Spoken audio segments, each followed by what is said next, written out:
ಕೆಂಪೇಗೌಡರು ಯಾವುದೇ ಸ್ವತ್ತಲ್ಲ. ಈ ಸಮಾಜಕ್ಕೆ, ಅದರಲ್ಲೂ ವಿಶೇಷವಾಗಿ ಬೆಂಗಳೂರಿಗೆ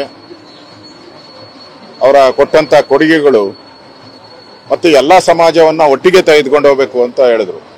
ಆದರೆ ಈ ಸರ್ಕಾರ ಇರೋ ಸಮಾಜನೇ ಒಟ್ಟಿಗೆ ತಗೊಂಡು ಹೋಗೋಕ್ಕಾಗ್ತಾ ಇಲ್ಲ. ಅವರು ತಿಗಳಪೇಟೆ, ಬಳೆಪೇಟೆ, ಸುಲ್ತಾನ್ಪೇಟೆ, ಅಕ್ಕಿಪೇಟೆ ಅಂದ್ರೆ ಬೇರೆ ಬೇರೆ ಜಾತಿಯವರವರೆಲ್ಲ ಎಲ್ಲಾ ಜಾತಿಯವರನ್ನ ಒಟ್ಟಿಗೆ ತಗೊಂಡು ಹೋಗ್ಬೇಕು ಅಂತ ಕೆಂಪೇಗೌಡರು ಹೇಳಿದ್ರು.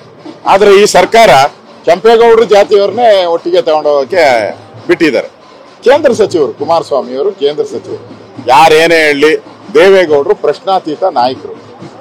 ಈ ಸಮುದಾಯಕ್ಕೆ ದೇವೇಗೌಡರು ಪ್ರಶ್ನಾತೀತ ನಾಯಕರು. ನಾವಿನ್ನ ಬೆಳಿಬೇಕಾಗಿರೋ ಅವರು ಒಂದು ಎತ್ತರಕ್ಕೆ ಬೆಳೆದು ಬಿಟ್ಟಿದ್ದಾರೆ. ಮಾಜಿ ಪ್ರಧಾನಿಗಳು ತಿಮ್ಮಪ್ಪ ಗೌರಿ ಮೀನು ಸಾಕಣೆ ಮಾಡಿ ವರ್ಷಕ್ಕೆ 5 ಲಕ್ಷ ಗಳಿಸ್ತಿದ್ದಾರೆ. ನೀವು ಕೂಡ ಅವರಿಂದ ಕಲಿಬೇಕಾ? ಅವ್ರ ಜೊತೆ ವಿಡಿಯೋ ಕಾಲ್ ನಲ್ಲಿ ಮಾತಾಡಬೇಕಾ? ಈಗಲೇ ಫ್ರೀಡಮ್ ಆಪ್ ಡೌನ್ಲೋಡ್ ಮಾಡಿ. ಗೌರವ ಕೊಡಬೇಕಾಯ್ತು. ಗೌರವ ಕೊಟ್ಟು ಕರೆಯುವಂಥದ್ದು ಒಂದು ಸರ್ಕಾರದ ಕರ್ತವ್ಯ. ಹಿಂದೆ ನಾವು ಕಾರ್ಯಕ್ರಮಗಳೆಲ್ಲ ಮಾಡಿದಾಗ ಕೂಡ ದೇವೇಗೌಡರನ್ನ ಆಹ್ವಾನ ಮಾಡಿದಿರಿ.